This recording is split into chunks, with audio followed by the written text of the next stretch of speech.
And we are live here on Bowls.tv, BOLES.tv, Monday through Friday, 9 a.m. Eastern. And I'm getting used to the stranger new sound of my headphones in here because the settings are changed, everything's different. And then I noticed we have a great big Windows update, a security update that fixes like 143 broken things that I was tempted, very tempted, to install this morning. And then I thought, what are you doing? Do it after the show and see if everything falls apart, which it probably will. So maybe this will fix this a little bit. It's fixed enough, but still a little bit loud. Okay, now I turned it down. And I've discovered that with this strange fix update, I have to be on the stream output instead of the monitor output, which I can't say I really understand. But as long as I'm not hearing myself doubled, everything is okay. So far. Well, we have a heat wave in New York. Right now we are currently standing at 76 degrees and partly sunny skies. So it's not terrible, but it has been terrible. As someone on Reddit said, Jersey City the last 3 days has been the devil's a-hole. I'm not saying anything else other than that, because that's enough. And probably accurate. You step outside, you're being boiled in your own skin. Hey, welcome to climate change. Of which, of the two national major parties in the United States, the Americanas, one party doesn't believe it's even happening. As the entire world melts, everything's fine. This is fine. Sitting in a burning room. Not funny, really. Well, a big change is coming tomorrow. I think it's tomorrow. Yeah, the 11th on the big Twitcherama. Is we got an email yesterday saying, hey, we listened to you, we heard you. No, it's not about closed captions. They're not listening on that. They've said, we've listened to you about tags on your stream. And recently we increased the limit to 350 tags. And I have to admit their tags sections suck. We have safe space right now. We have digital art. We have closed captions, news, and educational. Boring. I mean, that's wide topics. And they said, hey, even if we realize we increased to another 350 tags for a total of 1 million, it wouldn't be enough. So what we're doing starting on the 11th is two things. One, we are allowing you to say your own tags. Say whatever you want to do as a tag. It's yours. Tag it up, which I like. And then they said, this is probably the better part, because people do discover you through tags. Our two most discovered ways of finding this are a safe space, and when Jan is on, the D, small d / big D, def. Those are our two most popular tags. So right now you're limited to 5 tags. And starting tomorrow, you can have 10 tags. They're doubling the tags. So not only can you now create your own 1 in a million tag, you can have 10 of them. I think that's a good change because people have a wide variety of interests and domains and dominions. Hey, we have a new follower. Noman Deathwalker. Sounds like a bright ray of sunshine. But we are delighted to have you here. If you have something fun to say, something delightful to say, we'd love to hear from you. Hello, hello back. Where are you coming from? Who are you? What are you doing here? And you don't have to answer any of that if you don't want to. But we are very delighted that you are with us for our first time, for your first time, as we try to figure out what's going on in this crazy and implicit world in which we live. You're from Belgium. Wonderful. What time is it in Belgium? On the East Coast, it's 9 a.m. Are you in the morning, or are you in the afternoon, or some other time? We are doing great today. We are feeling this wonderful teal color, which lightens up my face and doesn't make me look quite as ruddy as I should. 3 p.m., it's a wonderful time. There was a decision that I had to consider when doing this stream is, what time of day do you sit down and do a stream? And there's no good answer. If you do it 9 a.m., people on the west coast of the United States is 6 a.m. No one's going to watch. If you're 9 a.m. on the East Coast, most people are working, not going to happen. I do have a lot of contacts and associates where for them, they are like 6-7 hours ahead. And it's a perfect time for them. Friends in Belgium, new friend, Russia, Ukraine, Brazil, this is their time. It's also hot where you are. Wow. Well, that's very interesting. And some people wonder, why are you reading the chat? Well, we're reading the chat because this stream is closed captioned. And you can click a button and have the English captions pop up. And sometimes my wife is deaf, not sometimes, my wife is deaf. And sometimes it's hard to watch the captions and also watch the chat. Now, with this new embedded chat we have, where you can turn it on and off, you can actually do the same. You can actually watch the captions and watch chat at the same time. In our old captioning system, you had to go back and either choose to watch our closed caption overlay or have the chat open. So we're now in the habit of just reading the chat as best we can, but when the chat gets out of hand, it gets going, then that's great. Chat's having their chat, I'm having my conversation, and we're all getting along great. Which is sort of what's happening now. So now you can watch the captions and watch the chat and participate. Where is Jana Marie? We don't know. Are we looking for her? Yes. Is she home today working telecommuting? Yes. Maybe she'll say hello. Maybe not. But when we're talking about potatoes, oh, she's there. So it's Belgium. Gordon asked, do you like French fries? What do you use as a dipping sauce? Fries are invented in Belgium, not France. They are not French fries.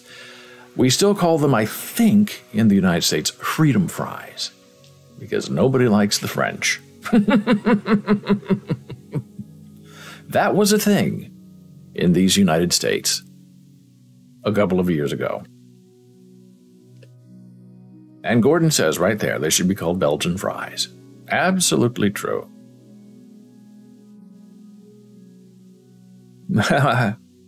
And our new friend says, yes, because the French people tasted it first. That's why they're French fries. Incroyable. That I don't understand. And our new friend says, the difference between French fries and Belgian fries are a lot thicker and a bit bigger. Oh, that's very interesting. And we do have a lot of different kind of fries, potato fries, in these United States. McDonald's, people seem to think, have the best fries, thin and crunchy. Not as good, I'm told, when they were using beef tallow. Now they use some kind of, I don't know, if it's peanut oil is delicious, but I don't think it's peanut oil. I think it's some kind of just vegetable oil. And Wendy's used to have kind of a thick cut fry. Now they have a special fry that they say lasts longer and stays hotter in your hand and mouth because of these massive takeout orders we have during our wonderful pandemic. Then you have places like Nathan's, where it's your big, wrinkle-cut fries, but they're massive and very soggy. I've never had a French fry from Nathan's that could stand up to ketchup. You dip it and it just doesn't stand up. We have steak cut fries, Gordon says. Incroyable is French for incredible. Thank you, Mr. Gordon.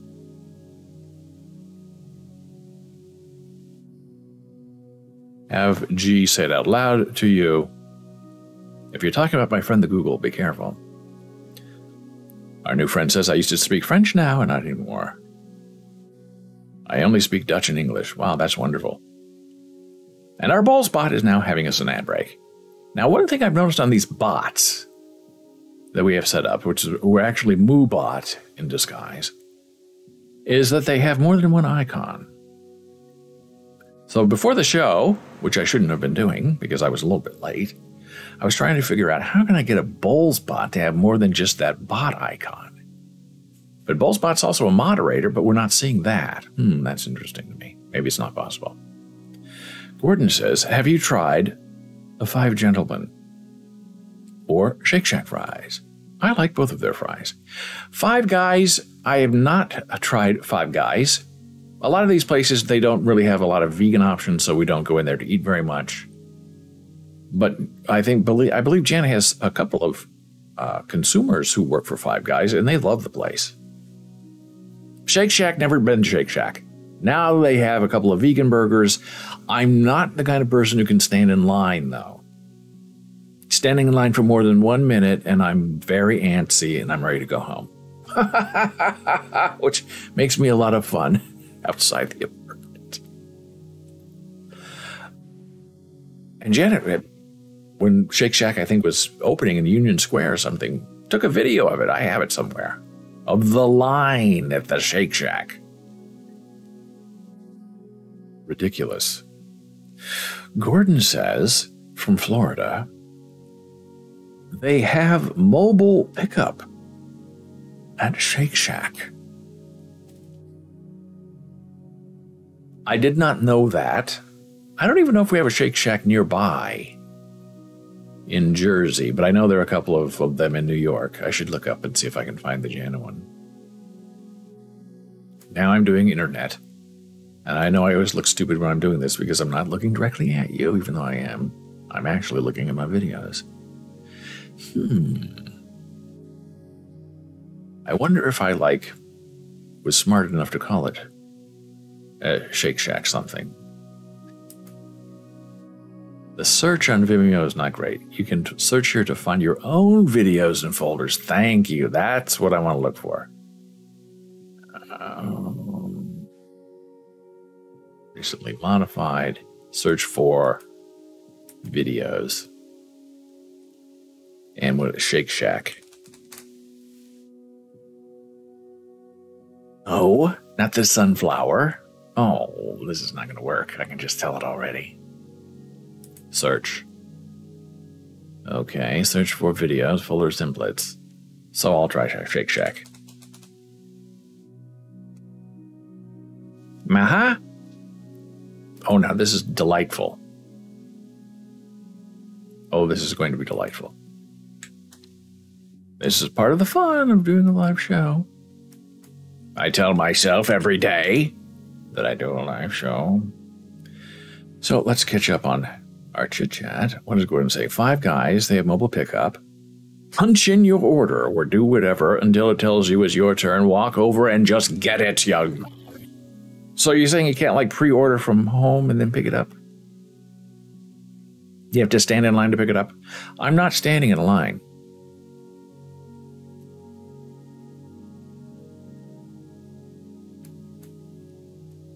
So here we go. This is Shake Shack at Madison Square Park in New York City. June 9, 2014. That's like 1,000,000 years ago. Chef David Chang brings the Shackety Shackety record for the longest line at Madison Square Park. Oh, I find it very sad. But here we go. Let's see if do we have audio on this? Yes. You can pre-order from former Soviet Georgia as long as they get there near the time that they say it's ready, says Commissioner Gordon Davidescu. I hope you have a Shake Shack in Florida because things tend to change very quickly here on the East Coast. So let's see. We're going to do this audio. So I have to turn off the music. I have to turn up the browser. And then we played this beautiful thing from Gianna, which I think has sound. It's just wild sound. It's not narration or anything. And she took this because she was trying to figure out, what are all these people doing standing here? And she wasn't looking for me because she knows I don't stand in line because I'm a big baby and I'm spoiled. And she's just happened upon this. And it's a line that stretches and stretches. Now, how can they feed all these people? How can they make sure that the food is actually hot? Did all these people really get their orders? No one really said. But it was a big PR thing. I don't know if it's even still open. But it goes around and around and around and around. And finally, when she was done shooting this video, she went up and asked somebody, said, what is going on with the standing in the line? And people said, hey, it's Shake Shack.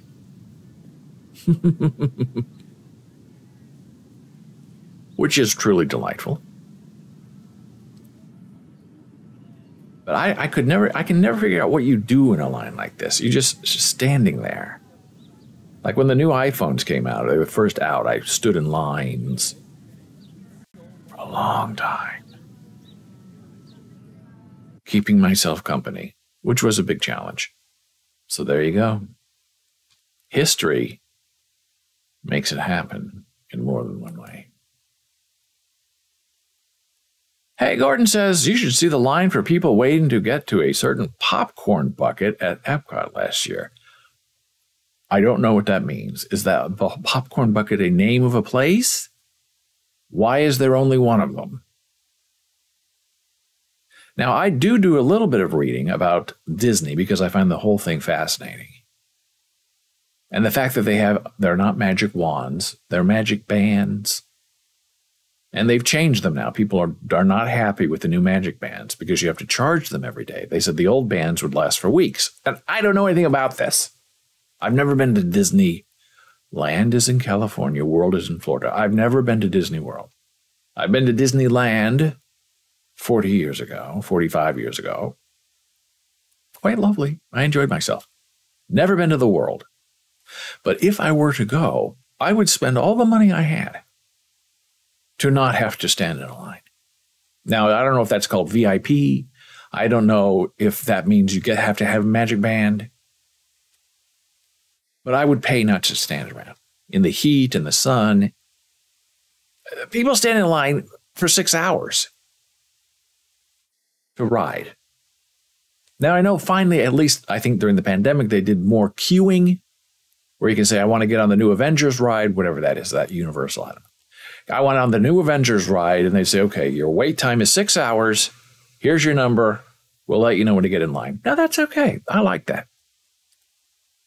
Professor Gordon says there is a special popcorn bucket made like the character Figment. Okay, we don't know who Figment is, Gordon. And people did, in fact, sir, stand in line for 6 hours to buy it. So are you saying that this popcorn bucket had popcorn in it? Or was it just a bucket that you could put popcorn into if you were interested? And where are the photographs? And how many did you get? Were families limited? Could you line up your whole family and get a bucket? Or was it like one bucket per family? And how much are they selling on eBay? Get your mute button ready. I can't even watch a YouTube video because the YouTube senses it and says you're using someone's video that you don't own. That's why I play everything on Vimeo that I own. Figment popcorn bucket.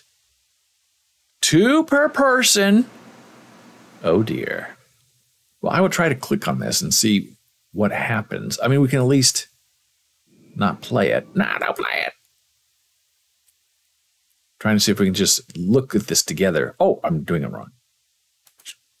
If we can just look at this together and see if we can like catch a image of, we're not actually playing it, we said.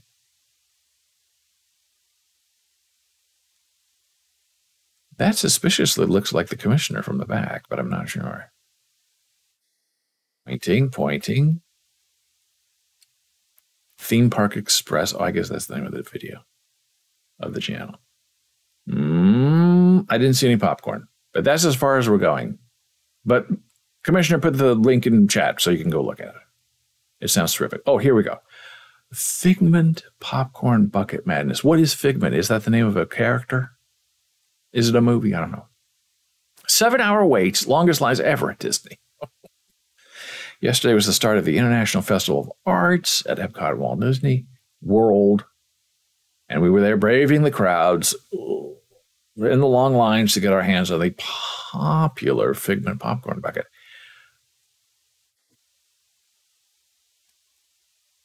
Figment Popcorn Bucket. Okay, here's another link.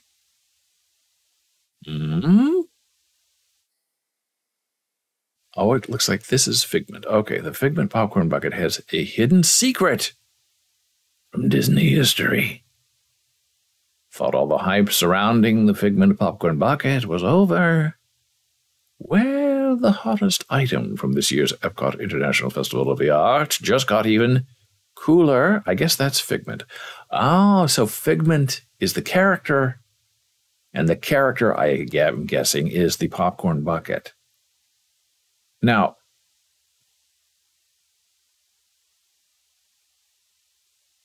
I guess you just fill the body with popcorn, right? Because if there's popcorn in the feet, you wouldn't get it out.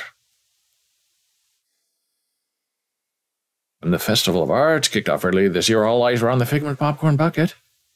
This small but mighty souvenir drew a line that topped 7 hours, on the first day of the festival. The Popcorn Bucket Saga, I like that title, got truly wild with buckets, reselling for hundreds of dollars online.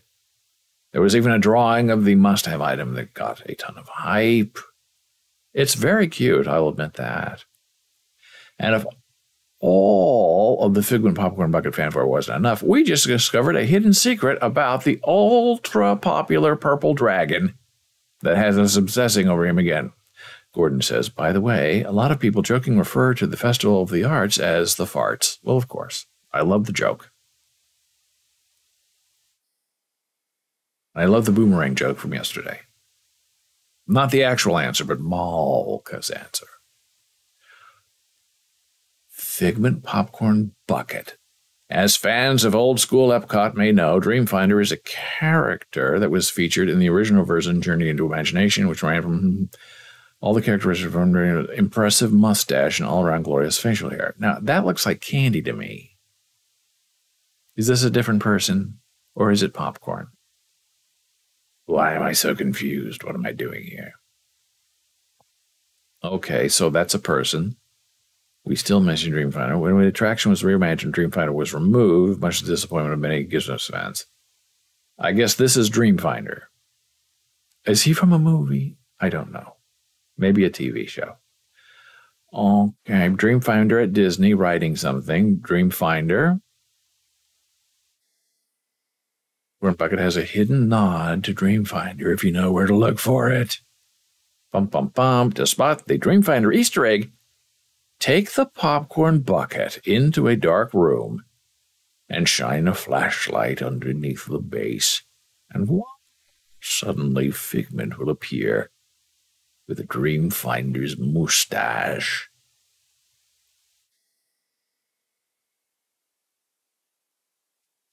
Gordon says it's popcorn, the sweet kind that has sugar and coloring on it. Dreamfinder is an original character for the theme park. Okay. So that, I guess, is the mustache. A little bit of a stretch. Look at that fabulously styled facial hair. Okay. So what do you think? Does this Epcot Easter egg make that 6-hour wait for the popcorn worth it? No.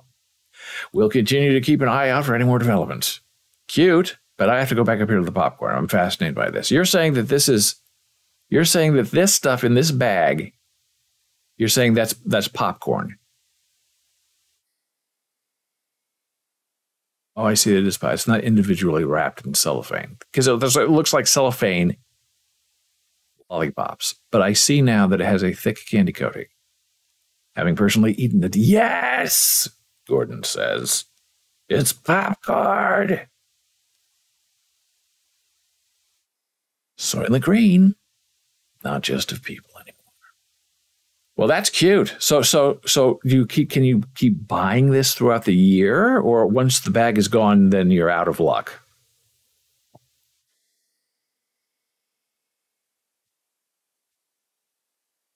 Here's we've lost our Belgian friend. We stopped talking about French fries, talked about popcorn, gone. It's the way of live streaming. Nobody likes it. Everybody has to accept it. Gordon says, and Vegan Disney confirmed it is okay. And yes, there are numerous blogs dedicated to being vegan at Disney parks, which I appreciate. I have seen those articles. Oh, it was a one-time thing? Oh. Well, you know, there are people who didn't eat the popcorn. They just kept it, which I find gross. If you're going to buy something fun, use it. Eat it. If you're going to buy a beautiful couch for your living room, don't cover it in plastic because you want to preserve it so it looks nice through the plastic. Take off the plastic. Enjoy your couch. And if it gets dirty and filthy, it's okay. You can clean it or you can buy a new one. It's okay. And now it's time to take a next blood pressure break. We shall return in a moment. But first, Gordon says, I'm reminded when I was a kid and we'd go to Chinese restaurants and my mom would not let us eat the fortune cookies, but we could read the fortune. I don't understand why you couldn't eat the cookie. Was she saving the cookie? Or was your mother saying that it was not healthy? Or I don't understand what it means. She wanted you to have popcorn instead. Or maybe a French fry. But I know there are people who will just open the cookie and take the surprise, which is, I guess, like an Oreo cookie where you eat the cream and leave the cookie. I'm just the opposite. I leave the cream and eat the cookie. I don't eat the cream and leave the cookie. She called it junk food, and you're eating at a Chinese restaurant. In the time when you were a young man, where MSG was everywhere. And a lot of people say MSG is fine. It's a good flavoring. It doesn't cause cancer or make you sick. But at that time, there was suspicion. Very interesting. I think we need to do an interview with your mother on this and ask her about French fries and popcorn. And she always said to the waiter, no MSG. But we know that's the big joke, right? The big joke played on the white people. Oh, sure, no MSG. No for you. But then they would put it in there anyway because that's the only way it tasted good. Funny. Now we are taking our break. And if Gordon has anything else to say, he'll just type it and we'll reply when we get back. Returning in a moment.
And we are back from break. I'm David Bowles, and this is Bowles.tv, BOLES.television. Coming to you live and in person from the East Coast to the United States. And we are seen with you here Monday through Friday, a.m. Eastern.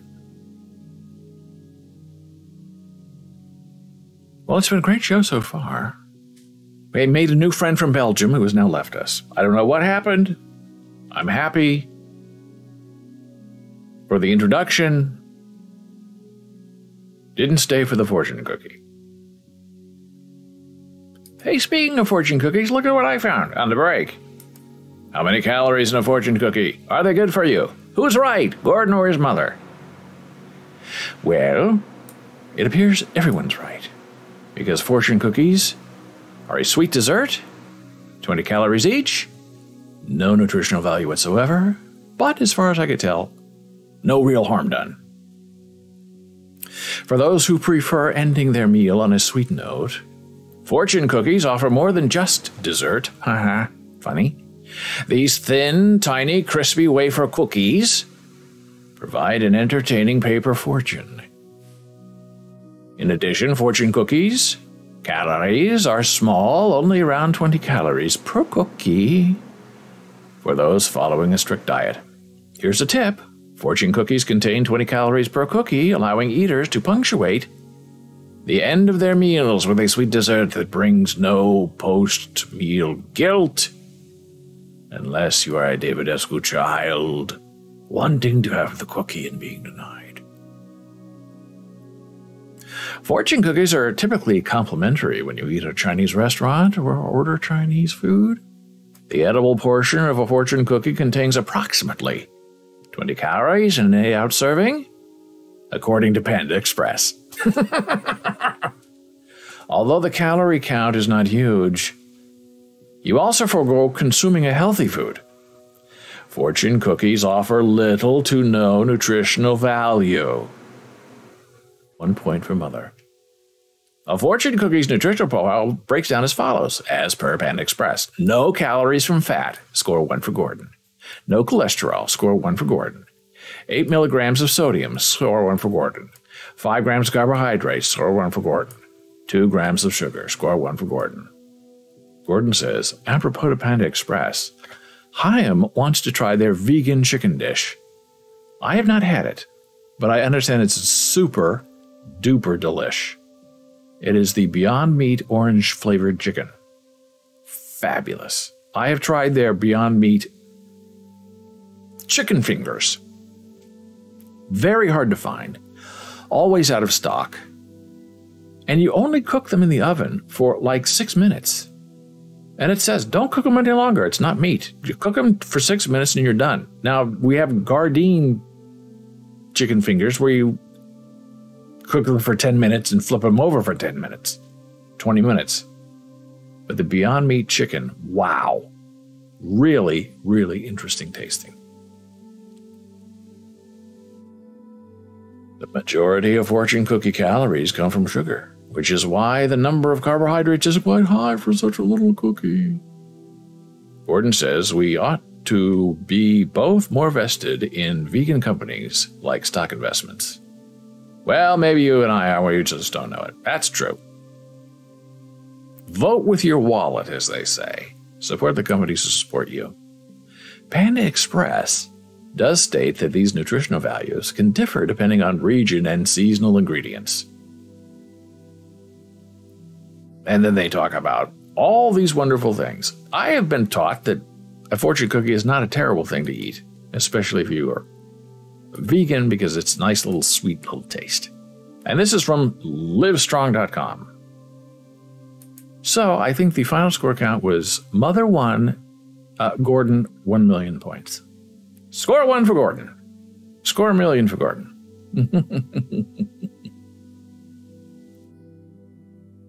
And speaking of keeping score, oh my. Coinbase, which I like. I am a Coinbase supporter. I have used them for trading a while ago, not lately, because everything's melting. I have used for many, many months their Coinbase wallet, which is better now. I don't use it as much because everyone else appears to prefer MetaMask, which is a good wallet too. I like them both. And some people have problems with Coinbase, especially trying to verify identity, holding deposits. I understand why they're doing all that because there are a lot of shady people out there. And if you have some shade on you, even if it's a little tiny bit, and you can't prove who you are to their satisfaction, they're going to be conservative. Because let's say you have $1,000 and multiply you by 1 million people, and that's like $1 billion that they're not going to mess around with. So they have to know who you are and what you're doing.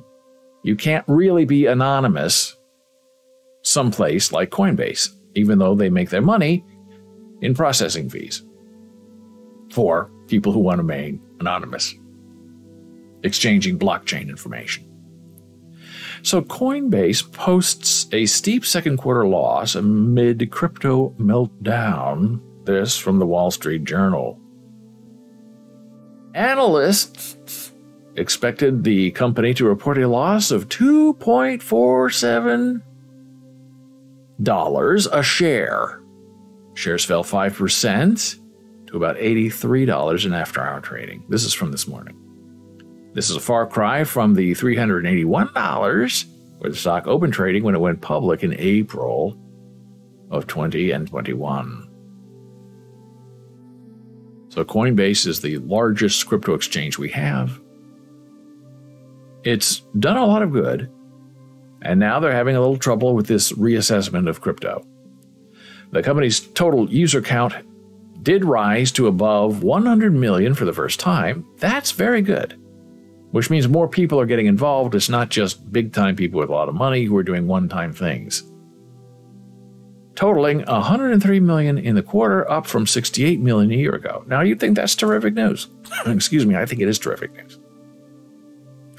But the number of active users fell.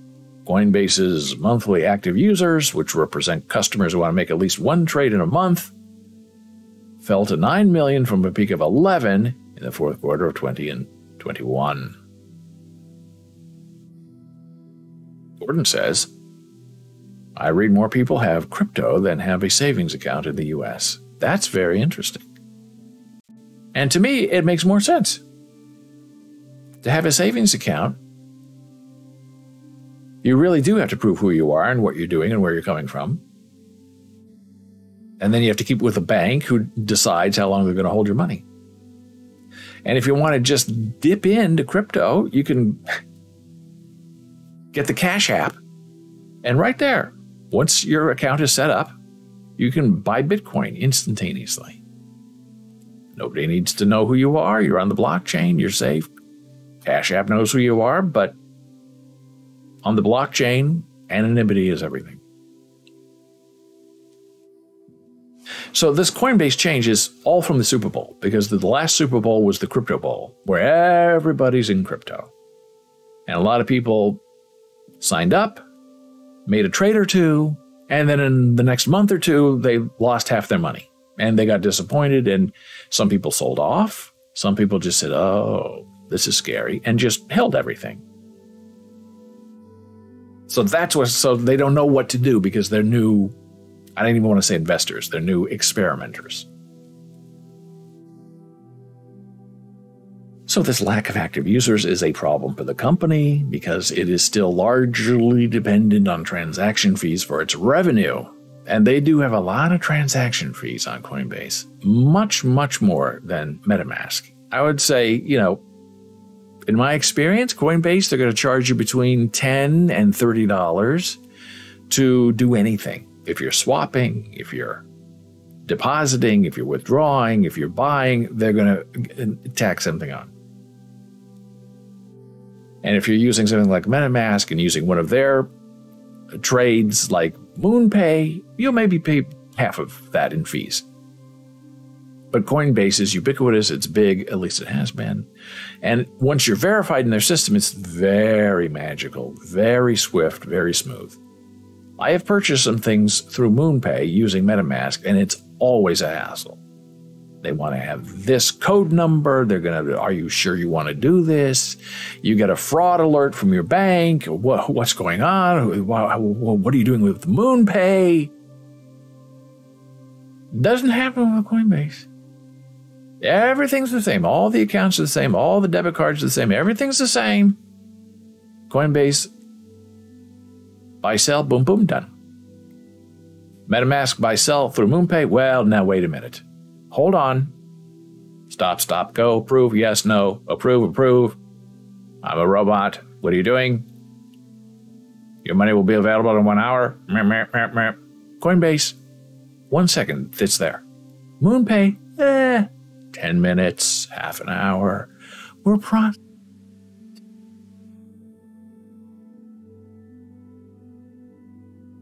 The company's expansion, Coinbase's expansion, and other businesses, what it calls subscription and services revenue, comprise the other 18%.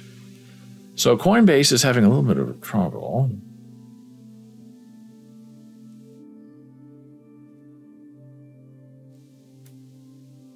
And this doesn't help. This is an article from early this morning that just hit. It's potentially illegal, says the headline. As crypto crashed, Coinbase stopped some notifications. Very interesting. Now, this is where, are they a fiduciary branded company where they have to play by the Security and Exchange Commission rules? Are they independent? Is this crypto? Is it the Wild West? Nobody knows.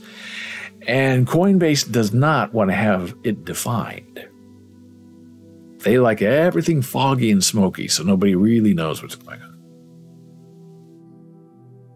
Back in November 2021, cryptocurrencies, which saw a huge surge during most of the pandemic, suddenly began to nosedive. This guy in New York, a scientist, said, hey, maybe I'll get into crypto. Oh, is this around the Super Bowl time? He took a risk on the price plunge and bought some Ethereum. Months later, he just started getting emails from Coinbase saying, hey, swings in the price of Ethereum, Bitcoin, other tokens up and down. I get those myself. I don't know if they're coming from Coinbase because I don't remember, or if they're coming from CoinTracker.io, which I really like. But I do get notified, hey, Ethereum is up, Ethereum's down. Bitcoin's up, Bitcoin's down. Litecoin's up, Litecoin's down. Dogecoin, down.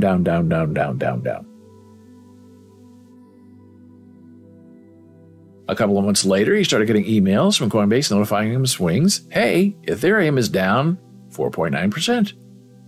He used those notifications to passively keep tabs on his investment while juggling other things. So when crypto assets began to take another nosedive in April of 2022, he noticed that at some point the emails seemed to have mysteriously stopped coming. Coinbase's decision to stop email notifications in the middle of a dramatic cryptocurrency crash has not been previously reported. The company explained they stopped this testing in February, temporarily pausing alerts before reintroducing them to all users several months later. It's potentially illegal, says an associate professor at Howard University. It seems deceptive. We'll email you price alerts and then stop doing it without saying we're stopping it. It seems plausible, an expert says, that they, Coinbase, could have caused damages by inducing users to stop using other methods of checking pricing, by introducing emailed price alerts and then mysteriously taking them away. It would not surprise me to see arguments that Coinbase's failure to notify customers that it would arbitrarily pause providing price alerts during a market decline constitutes a material omission. Now, material omission is a very hard legal term. Look out, Coinbase. They want to define you. Some of those customers might have closed their positions earlier if Coinbase had alerted them. Well, exactly. They didn't want to alert you. They don't want you to close your account. This was an experiment, they say, and it's their right to start and stop an experiment, and I don't have to notify people because I'm not a bank. I'm not a Security Exchange Commission. I have no due diligence at all. which is what they're saying, which has been true. But now they're going to be defined. In August of 2021, Coinbase accidentally sent an email to 125,000 users, telling them that their two-factor authentication settings had changed, leading users to believe that their accounts were being compromised. At least once claimed that they had sold crypto in response to the notification to avoid what they thought was a hack. From April 3 to 5, the price of Ethereum dropped by another 10%.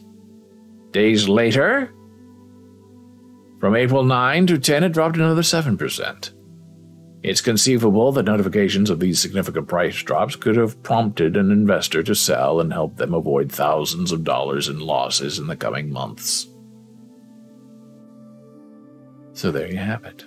Oh, Gordon was bored, so he did a dad joke. What do you get when you cross a rabbit with a water hose? Hairspray. Very cute. And now we're going to take our next blood pressure break. Coming back, talking a little bit more about Coinbase and some other very disturbing things that are going on in the news. Returning in a moment.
And we are back from break.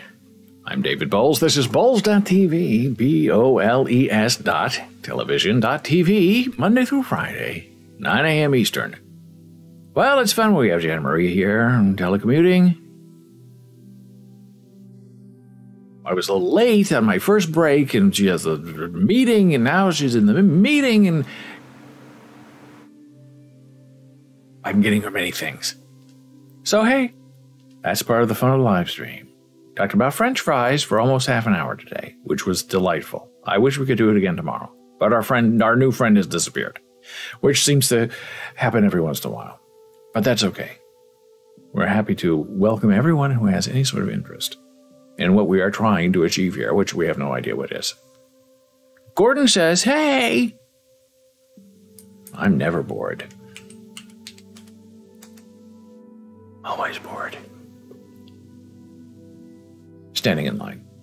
Hey, can a kangaroo jump higher than the Empire State Building? Of course. The Empire State Building can't jump.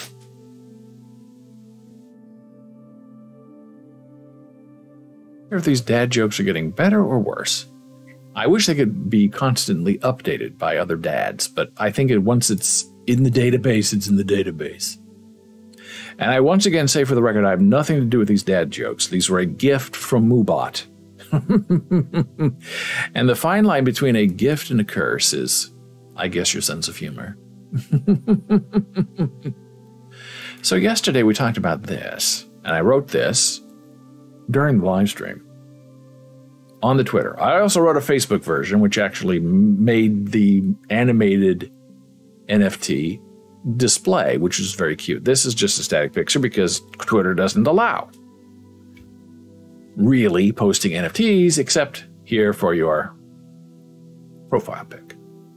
So that's okay.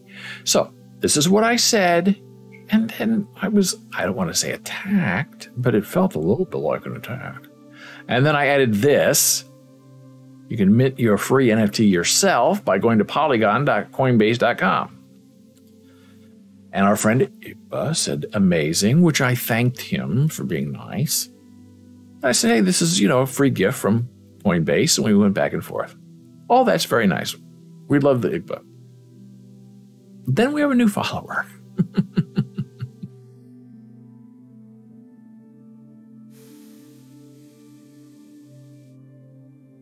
He said, and I was explaining it because he didn't know what this was. He thought he was getting me on something by pointing this out to me, that there are 1 million of these that have been minted, and this was the purpose of this, and who do they think they are, and why are you promoting this? Right? That's what I'm addressing here. So after going back and forth and explaining what this is nothing nefarious. This is a free NFT drop, and it was a little clunky, but who doesn't want a free NFT? And it's kind of cute. Well, this new person said, meow. Polygon should stop the mint already. Meow. It's beginning to look like another S drop. Meow.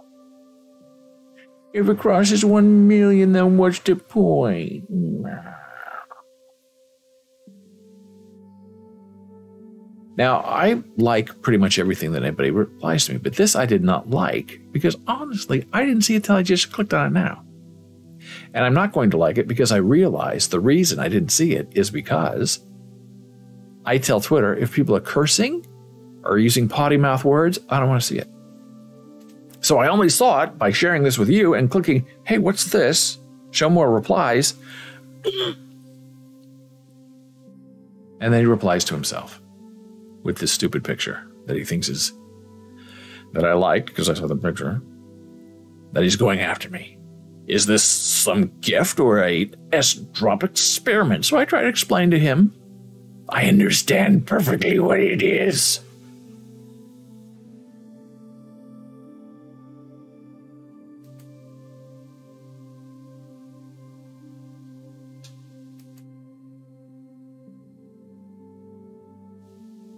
I don't like potty mouthing. You understand perfectly? Then why are you asking me?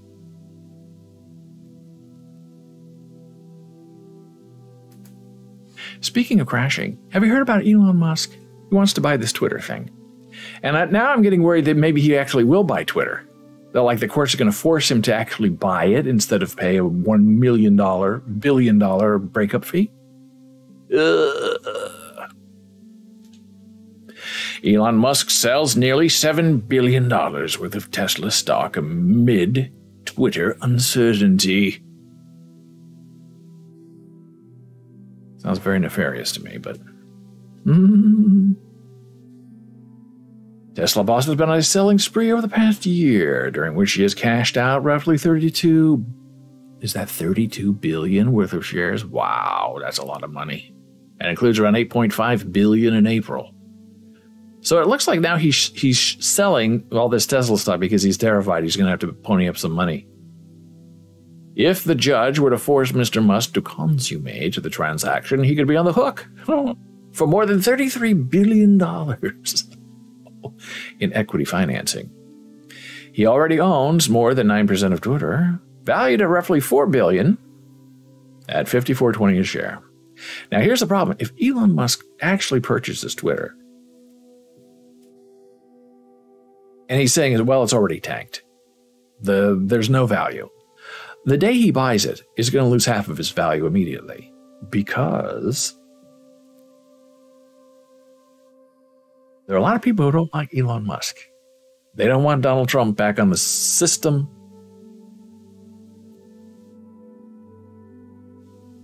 And I have a feeling Elon knows that. He knows he's in trouble. If the Twitter deal doesn't close, Mr. Musk would buy Tesla stock again with all the money he just took out, suggesting he might set up his own social media platform, X.com. Good luck with that. He said before agreeing to buy Twitter was that he was giving serious thought to such an endeavor. I guess we'll see. I have a feeling this is not really going to turn out well for Mr. Musk. I think Twitter is going to get their $1 billion and he's not going to get anything. And he'll spend, $10 billion on maybe trying to get X up and running, which I seriously doubt he will be able to do because people don't care. Hey, speaking of crashing, Metaverse. The housing bubble. What? Metaverse, housing bubble. Virtual land prices crash 85% amid waning interest. Well, I have been talking about this fascinatingly. Not that I'm fascinating, but that the topic is absolutely fascinating. Where people are buying into the metaverse to buy land that they don't own. Now, at least with an NFT, you can say, look, I have this, I own it, here's the proof of my ownership. Now, some people laugh at that, say it's ridiculous, who cares? Other people say, well, it's better than it used to be because you can say, look, this piece of art, I own. This classroom lesson, I own.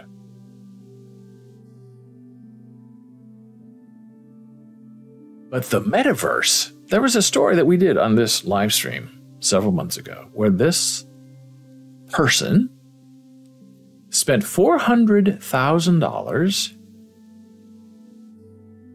to buy a plot of land next to Snoop Dogg's house in whatever metaverse thing this is. I don't know if it was metaverse or something else, but it was virtual land buying, which Mark Cuban calls ridiculous.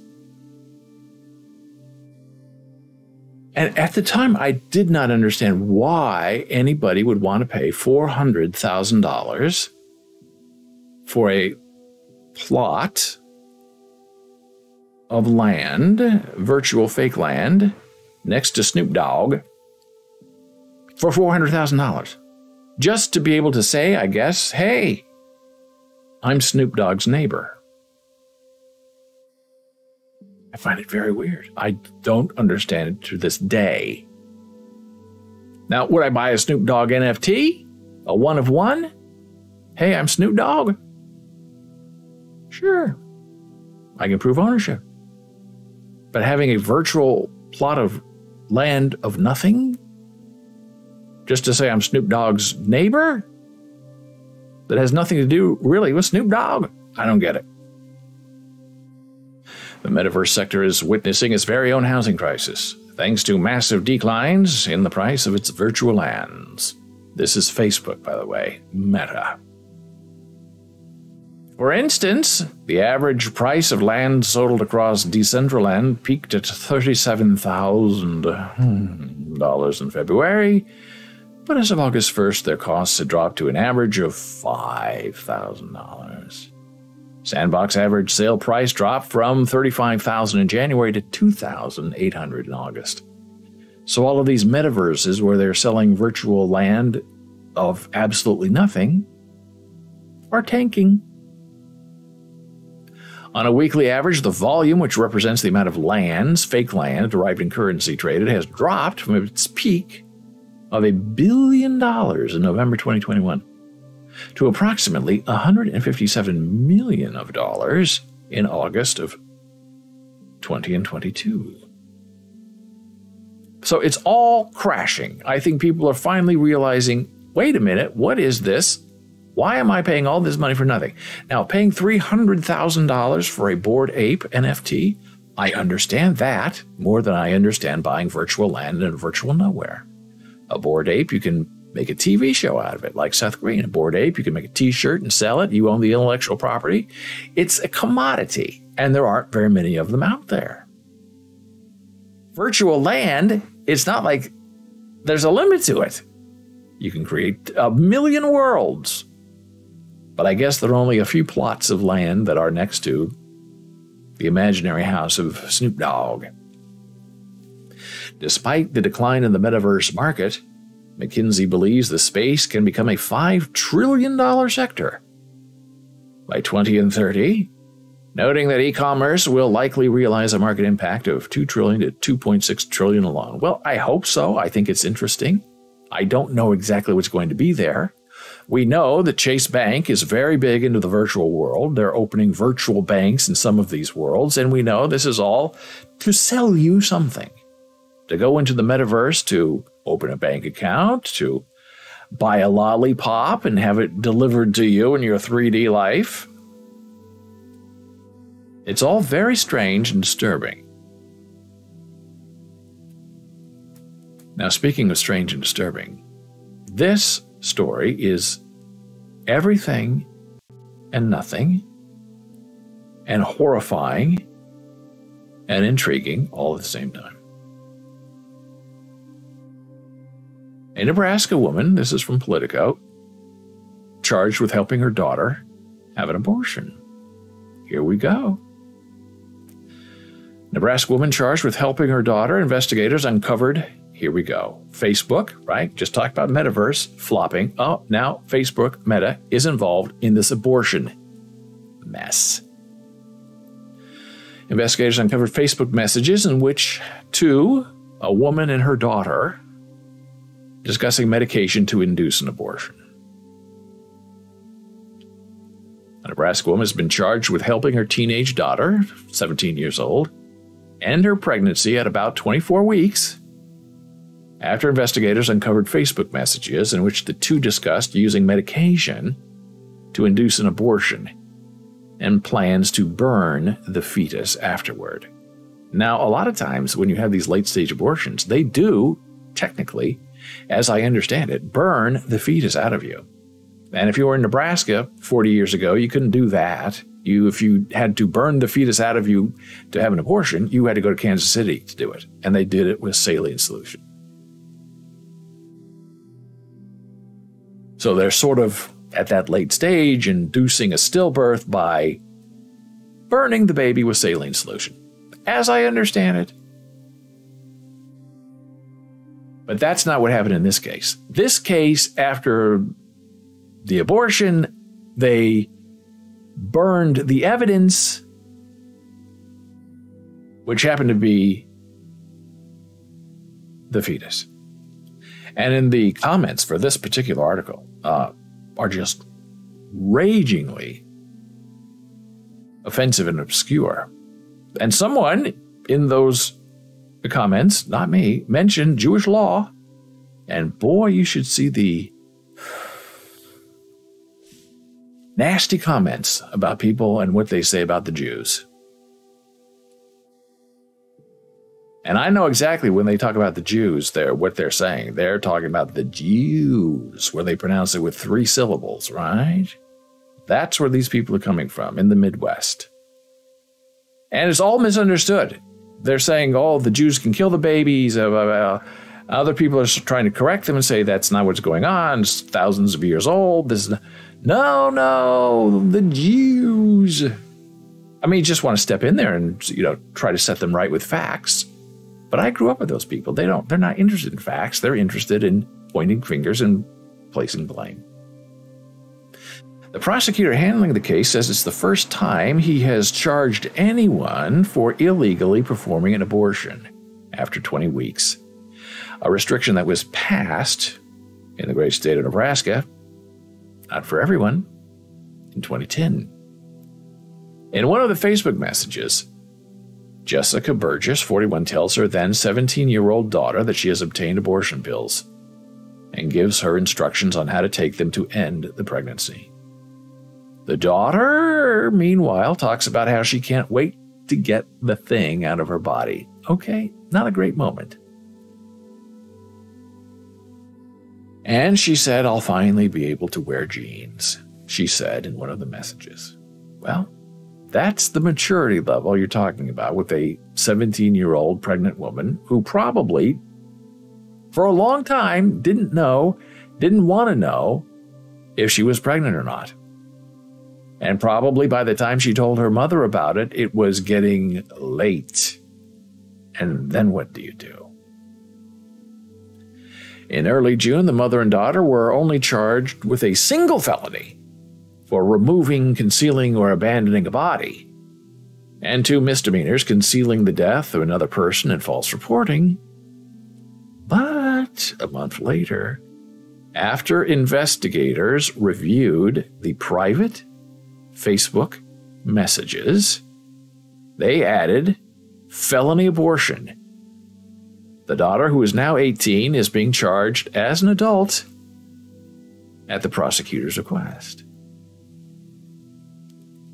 When first interviewed, the 2 told investigators the teen had unexpectedly given birth to a stillborn baby in the shower in the early morning hours of April 22nd. That's the lie that they told. That's their story that they felt they had to say in order to protect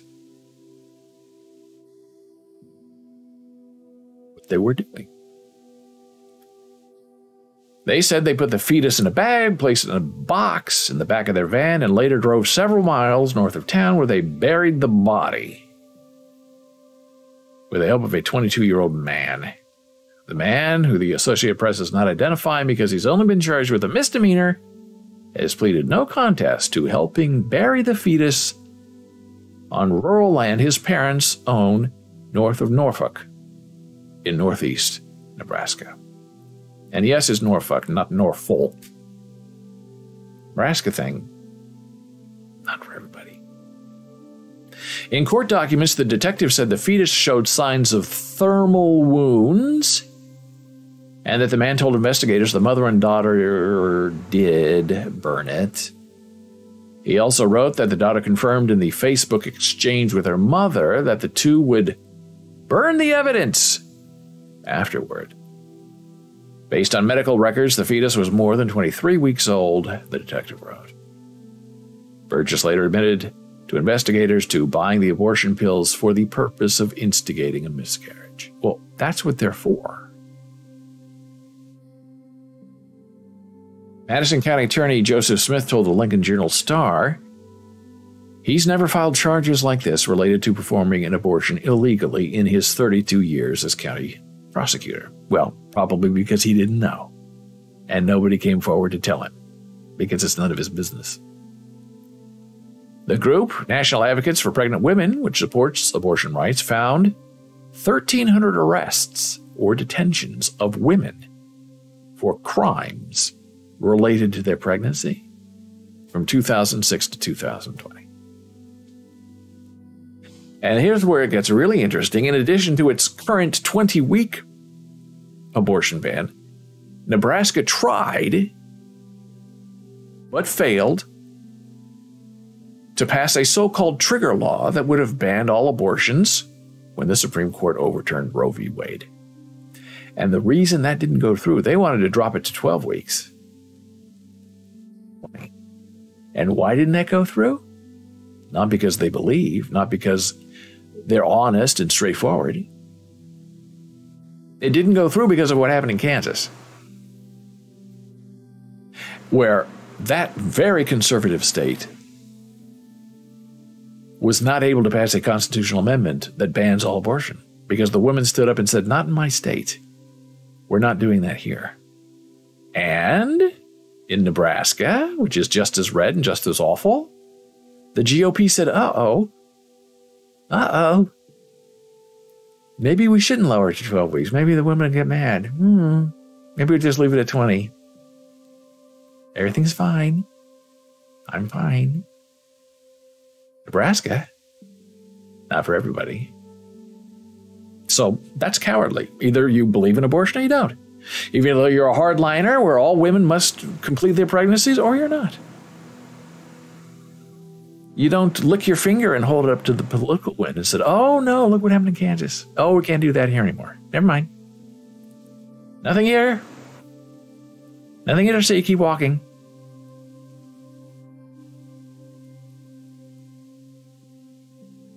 And now we have a series of articles. Now, here's another article. This one from Forbes. Facebook gave Nebraska cops a teen's direct messages so they could prosecute her for having an abortion. Now, this is a very interesting part of the story. We just read the straight story and how awful it is. A mother helping her late-term daughter have an abortion, doing it, burying the body, lying to authorities about it. Okay? Not a great situation for anybody involved. But what about Facebook? Now, this is very interesting. What is their role in all of this? Well, it's sort of an important role. After the story's publication, Meta Facebook spokesperson Andy Stone said in a statement on Twitter, hey, nothing in the valid warrants we received from local law enforcement in early June, prior to the Supreme Court decision, mentioned abortion. The warrant concerned charges related to a criminal investigation, and court documents indicate that the police at the time were investigating the case of a stillborn baby who was burned and buried, not a decision to have an abortion. Stone added that, hey, Meta was prohibited from sharing information about the search warrant by non-disclosure orders which have since been lifted. A month before Celeste was charged, Mark Zuckerberg, CEO of Facebook parent Meta, was asked by his own employees how the company will protect them seeking abortions. Zuckerberg replied that efforts to expand encryption across the platform will keep people safe. In May, Meta's VP of HR told employees they were not allowed to discuss abortion at work. The company later announced that it will reimburse employees who find they must travel to a different state to seek an abortion. Still, Facebook Meta has remained largely silent on how it will moderate abortion content in general. However, users recently noticed that Instagram and Facebook posts about acquiring abortion pills were being systematically removed. At the same time, Meta continued to earn revenue from anti-abortion advertisements containing dangerous misinformation. An investigation by the markup discovered that Facebook was collecting data from users interacting with abortion services websites and subsequently made that information available to anti-abortion groups. In response to pressure from employees, the Google announced it would delete location data of users who had used the platform to look up abortion services. All tech giants have been pressed on whether and to what extent they may cooperate in investigations that seek to punish women for having an abortion. In June, Meta told the Washington Post that the company carefully scrutinizes all government requests for user information and often pushes back, including in court. And finally, from the Nebraska Examiner, which is a wonderful independent newspaper, online newspaper in Nebraska, which is great because they don't have to compete with the Omaha Weird Herald or the Lincoln Journal-Star, which are really now the same newspaper. One is based in Lincoln, the other is based in Omaha, but they're traditional. They're online, but they really like you to buy a paper subscription. Well, Flatwater Press, Nebraska Examiner, all virtual, online. Excellent writers. They don't have to worry about delivery, newspaper carriers. They just publish, and they publish very well. So this is their take on the story, which is very detailed and very terrific. But they hold something in this conversation that we have not yet seen. And this is from this morning's newspaper. Facebook data used to prosecute Nebraska mother and daughter after an alleged abortion. And this is what they show us that we have not seen anywhere else before. First, this. Sandy Danick, president of Nebraska Right to Life, applauded police and prosecutors for enforcing the 20-week ban. Nothing, she said, will remedy the tragedy of this event, where a baby has died and a mother is left with the wounds of abortion. Dramatic much? Nebraskans should be appalled by the lack of dignity given to this baby's body. All Nebraskans deserve a respectful burial.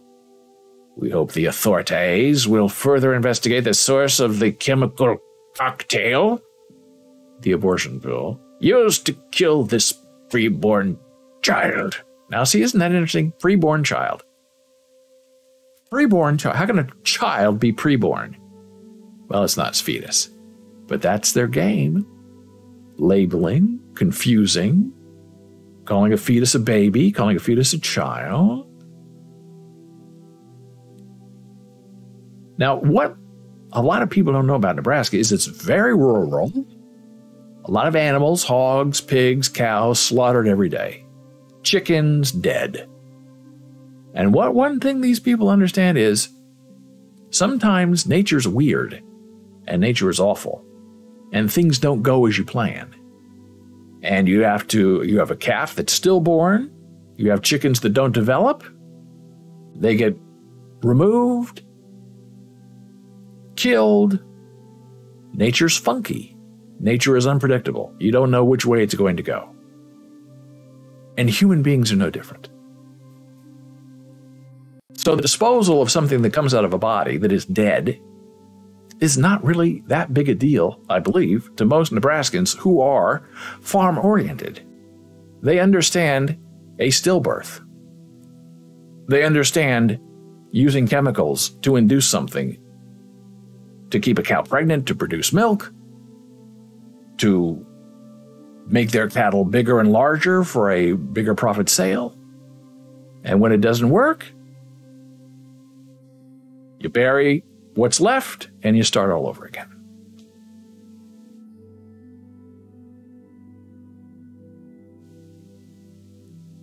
And this is where it gets interesting. Here is what the documents say Celeste and her mother wrote to each other on Facebook Messenger in April. The exchange has been edited for brevity. So this is the private conversation that mother and daughter thought they were having on Facebook Messenger, which is really going to be the ultimate lesson of this entire terrible case, which we'll get to in a moment. Jessica, it came today. Celeste, mother, just one or both. Jessica, bought both. Jessica, what I ordered last month. Are we starting it today? We can wait if you want. The one will stop the hormones. Okay. Yeah. The one pill stops the hormones, and then you gotta wait 24 hours to take the other. Okay. Remember, we burned the evidence, which is terrible. They're doing something that they know is not allowed, evidence of guilt. But if this were completely allowed, legal, could be a medical procedure, they wouldn't have to hide any evidence. They wouldn't have to be made pre-guilty as a preborn child. Yep. The Burgishes told the police where the fetus was buried just outside of Norfolk. The Authorities said in court documents that they recovered the fetus with thermal injuries, which is just a ridiculous way to say it. So that is the lesson of trying to have a private conversation on Facebook. It doesn't exist. Your online privacy you thought you had? It doesn't exist. And if there was any mistake that was made, the mistake that was made was in that conversation. If not for those Facebook messages, they would not be prosecuted. There would not be evidence of what they call pre-crime. Pre-born pre-crime. Facebook Messenger end-to-end by default is not secure. You can make Facebook Messenger encrypted, but as I understand it, you have to do it for each person in your contact page. And there should be a little lock you'll see that will say, okay, this conversation is encrypted on both ends. But even that I wouldn't trust, because when you get a warrant, a subpoena from law enforcement saying we need access to these messages, there's probably some backdoor key somewhere that they're required to keep that can unlock those messages, and they have to turn them over. And so people are very upset with Facebook for playing along with this scheme by the state of Nebraska. Not for everyone. But Facebook is right in saying, well, what can we do? It's a legal request. We can't not comply because we want to support abortion rights. We want to support women. That's not what the subpoena says. That's not what the law allows, is for us to make that kind of decision. Their warrant, their demand was lawful, and so as a lawful company, we have to turn over the information. We can't stonewall them. I understand that. Now, WhatsApp, which is also by Facebook/Meta, is also supposed to be a secure conversation from end-to-end encryption. I wouldn't trust that. Telegram is supposed to be end-to-end encryption. I wouldn't trust that either. iMessage is supposed to be end-to-end encryption. But as I understand it, there's some kind of iCloud backup of your iMessages backed up to the cloud, and it's not secure. It's not encrypted. It exists there to be found, retrieved, if your phone gets lost or stolen. And the encryption keys are set on the phone. So if you happen to lose your phone and you replace your phone and you want to restore your iMessages, that encryption key is gone and dead with the original phone. Now, being from Nebraska, I was raised to have this philosophy. Never write anything, be it in a letter, a note to someone, now extrapolated in email and SMS, that you do not want read in public. And take it to the next level. Don't ever write anything anywhere that you don't want presented in court as a matter of fact against you. It's very sticky, very dangerous. What are you going to do about it? The answer is you don't have any kind of sensitive conversation about anything important. In a text message, in an iMessage, in an email, bulletin board, anywhere. It's not safe, it's not secure, it's not private. Do it in person. Gordon says, flush it down the toilet, like President Trump. And there were people who found out that President Trump was flushing stuff down the toilet, and what did they do? They took pictures of it, and they had to go in and retrieve it and dry it out and tape it back together. And that's just to follow the law. I mean, imagine if they were trying to really go after him and prosecute him. It's written down as evidence in his own hand. So there's no sense of privacy online anywhere in your life. If you want to have a private conversation with someone, don't even have it over the phone. It's not secure. And even if you meet someone in person, and if they're trying to get evidence against you, they might be recording you. You have to be very careful with what you say. Sometimes honesty is not always the best policy. Not that you lie, but sometimes you just don't have to say every single thing that's on your mind. Especially when you say things that are hurtful to people or that are illegal, you can't ever take them back. They will always come back and slap you in the face 2 times harder than you originally intended it to be. So the lesson of this messy, awful abortion miscarriage of justice in the great state of Nebraska used to be the good life. Now it's not for everybody. Protect your privacy. You want to be left alone. And if you want to be left alone, you have to keep your mouth shut. You have to keep your fingers to yourself. Stop typing. Don't send messages. You cannot be protected, especially by a company that you don't own, but by a company that owns you.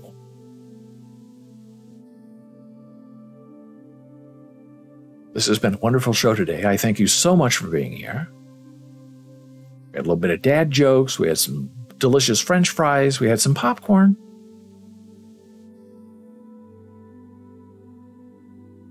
No fortune cookies, though, unfortunately. And we talked about Elon Musk. We talked about Coinbase. All kinds of misfits and fits of rage, anger, and happiness. And we're happy to supply it to you here Monday through Friday, 9 a.m. Eastern, here on Bolles.tv. If you have any questions, concerns, hey, send me an email, david@Bolles.tv. On Twitter, you can find me at David Bolles. No potty mouthing allowed. Super follows to follow. On Facebook, we are BOLES. On Instagram, Bolles Books. TikTok, Bolles TV. If you want to join our Discord server, I'll give you the link in a moment. But right now, Commissioner Gordon, signing off from Winter Garden, Florida, says, thank you for having us. And the Bollesbot reply is, see, I did it again. The Bollesbot reply is, I wish I knew it was making that scene change. I can't quite figure it out. It's typing *day, exclamation point day, without being in the chat window. We reply, see you in a day or two. I'll have more ideas for you. And join our Discord server. Lots of fun. Gordon now has the mobile version installed on his phone, which is a great way to run Discord. It's a very good app, actually. So until tomorrow, I thank you so much for being here. May you have a wonderful nap, a great awakening, and when ye shall rise from your slumber, may your soul be filled with joy, anticipation, and complete and utter privacy from prying eyes, personal and governmental. I'll see you tomorrow.